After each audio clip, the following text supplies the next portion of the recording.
35ാമത് Thrissur revenue ജില്ലാ school കലോത്സവം ഉദ്ഘാടന സമാപന സമ്മേളനങ്ങളുടെ ക്ഷണക്കത്തുകളുടെ പ്രകാശനം നടന്നു.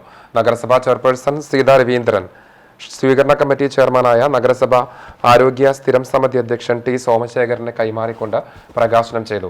ചെയർപേഴ്സന്റെ ചേംബറിൽ നടന്ന ചടങ്ങിൽ വൈസ് ചെയർപേഴ്സൺ സൗമ്യ അനിലൻ, വികസനകാര്യ സ്ഥിരം സമിതി അധ്യക്ഷൻ PM സുരേഷ്, വിദ്യാഭ്യാസ കലാകായിക സ്ഥിരം സമിതി അധ്യക്ഷൻ PK ഷബീർ, സ്വീകരണ കമ്മിറ്റി വൈസ് ചെയർമാൻ AU വൈശാഖ, ജോയിന്റ് കൺവീനർ C ചൈതന്യ എന്നിവർ സംസാരിച്ചു. ചടങ്ങിനെ സ്വീകരണ കമ്മിറ്റി കൺവീനർ CJ ജിജു സ്വാഗതവും സ്വീകരണ committee joint convener CI Jaimon നന്ദിയും പറഞ്ഞു.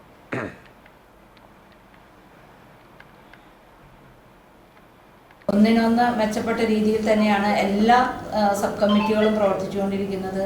ഇത് നമുക്ക് ഒത്തൊരുമിച്ച് അതിൻ്റെ വളരെ കുട്ടികളുടെ കലോത്സവം ആഘോഷമായി തന്നെ കുന്നംകുളത്തിന് മുൻപ് നമുക്ക് ഒരിക്കൽ നടത്താൻ കഴിഞ്ഞിട്ടുണ്ട്, ഒരു 7 വർഷം മുൻപ്. അതിനോടനുബന്ധിച്ച് അതേപോലെ തന്നെ നമുക്ക് യാതൊരു തരത്തിലുള്ള പ്രശ്നങ്ങളും ഇല്ലാത്ത രീതിയിൽ ഇതിൻ്റെ സംഘാടനം നടത്താൻ നമുക്ക് സാധിക്കും. അതിനെല്ലാവരും ഒത്തൊരുമിച്ച് പ്രവർത്തിക്കണം എന്ന് മാത്രം അഭ്യർത്ഥിച്ചുകൊണ്ട്